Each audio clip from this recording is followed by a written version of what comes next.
Isu hutang piutang 50 miliar Anies Baswedan terhadap Sandiaga Uno beberapa hari ini menjadi bola liar, sehingga sengaja digoreng lawan politiknya untuk menjatuhkan moral dan membunuh karakter Anies. Sementara terbaru terungkap status perjanjian hutang piutang 50 miliar antara Anies dan Sandi saat Pilgub DKI Jakarta sudah selesai dan pihak Anies dan Sandi sama-sama sudah tahu. Akan tetapi, isu ini terus diangkat karena ketakutan yang berlebihan bila Anies menang Pilpres 2024 dan Anies menjadi presiden.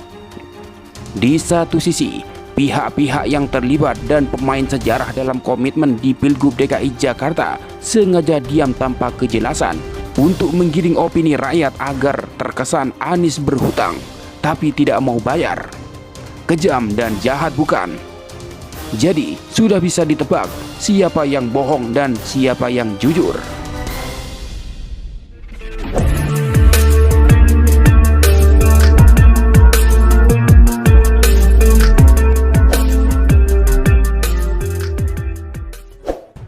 Viral beberapa hari ini, Partai Gerindra lewat beberapa kadernya mendadak mempermasalahkan klaim perjanjian dan hutang Anies Baswedan ke Sandiaga Uno. Hal ini kencang disuarakan seiring Anies yang kini sudah pegang tiket nyapres 20% suara setelah 3 partai politik resmi beri dukungan. Mengenai hal ini, Partai Nasdem angkat bicara dan menantang pihak Partai Gerindra untuk mempersilahkan Wakil Ketua Dewan Pembina Partai Gerindra Sandiaga Uno untuk menempuh jalur hukum jika memang merasa dirugikan terkait perjanjian utang piutang senilai 50 miliar rupiah dengan Anies Baswedan terkait pemenangan dalam pemilihan gubernur atau Pilgub DKI Jakarta pada tahun 2017. Melalui Wakil Ketua Umum Partai Nasdem Ahmad Ali mengatakan, supaya kemudian kita tidak terjebak pada hal-hal yang pada akhirnya tidak selesai. Karena pada akhirnya nanti menghadapi kontestasi ini yang ada saling membusukkan, saling menjelekkan, katanya kepada wartawan Senin 6 Februari 2023 malam hari. Ahmad Ali menyatakan Partai Nasdem enggan ikut campur soal isu utang piutang yang disebut melibatkan Anies Baswedan dengan Sandiaga Uno. Ia menyerahkan soal penilaian tentang isu yang diembuskan sejumlah pihak tersebut kepada publik. Karena ini tiba-tiba Erwin Aksa ngomong, Sandi ngomong, pada akhirnya akan simpang siur. Tapi publik akan menilai itu sengaja pembunuhan karakter kepada Anies dan lain-lain, ujar Ali. Ali juga mempertanyakan kebenaran utang piutang Sandiaga Uno yang disebut Wakil Ketua Umum Partai Golkar Erwin Aksa mencapai 50 miliar rupiah. Ali menyatakan tidak mempermasalahkan jika Anies memang berhutang untuk membiayai pemenangan Pilgub DKI Jakarta pada tahun 2017 lalu. Kalau dulu pernah berhutang dan sudah dibayar, apa salahnya? Papar Ali. Menurut Ali, Sandiaga Uno harus mengklarifikasi kebenaran isu tersebut.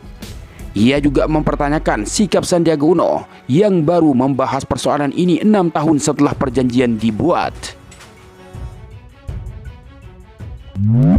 Sementara pengamat politik Henry Satrio menjelaskan isu hutang Anies Baswedan ke Sandiaga Uno dalam Pilgub DKI Jakarta.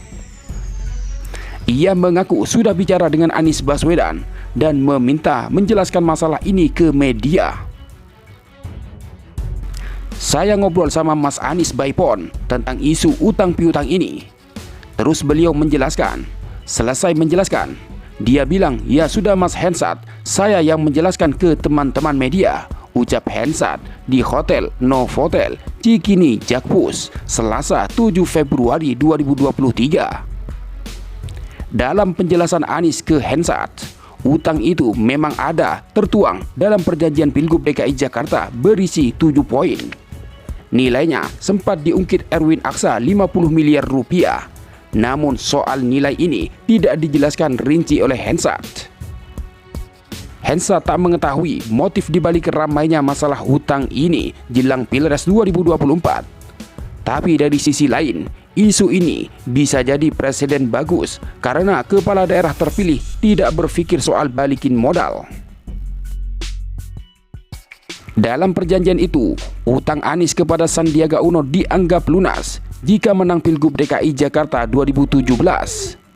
Keduanya saat itu memang melawan Ahok Jarot. Biasanya kalau orang ngutang itu buat pilkada, pokoknya menang balikin. Kalau kalah tanggung ramai-ramai. Ini Mas Anies nggak gitu. Dia ubah kebiasaan. Kalau kalah dia ganti. Tapi kalau menang selesai utangnya.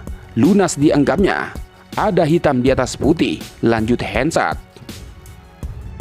Hensat juga mengaku heran dengan pernyataan Sandi yang menyebut sudah tidak mempermasalahkan alias mengikhlaskan hutang kepada Anies. Sebab klausal perjanjiannya, utang dianggap lunas jika menang. Jadi kalau Mas Sandi bilang ikhlas, ya harus diikhlasin karena menang. Jadi agak lucu statementnya, ucapnya. Sama seperti pernyataan Hensat, bahwa hutang dianggap lunas jika pasangan Anies Sandi menang dalam Pilkada DKI Jakarta tahun 2017. Disampaikan oleh juru bicara Wakil Presiden ke-10 dan ke-12 RI, Yusuf Kala, Husein Abdullah. Husein Abdullah mengatakan, inti perjanjian, bila pasangan Anies Sandi menang Pilgub DKI, maka pinjaman biaya pilkada tersebut dianggap lunas, katanya saat dihubungi Tribun.com Selasa 7 Februari 2023, sebagaimana dikutip dari Kompas TV. Dan Anies Sandi pun akhirnya menang, sehingga hutang dinyatakan lunas. Karena hasilnya, perjuangannya mereka nikmati berdua, sambung dia. Husein Abdullah menambahkan, saat ini Sandiaga Uno pun tidak mengungkit perihal piutangnya kepada Anies Baswedan itu.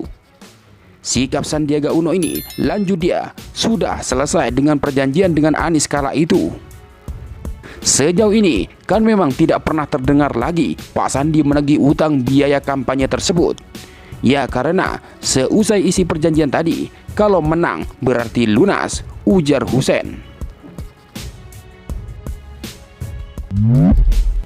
Sementara terkait isu perjanjian dan hutang 50 miliar, Wakil Ketua Umum Partai Demokrat Benny Kaharman mengklaim banyak tokoh yang sangat cemas apabila mantan Gubernur DKI Jakarta Anies Baswedan menjadi presiden.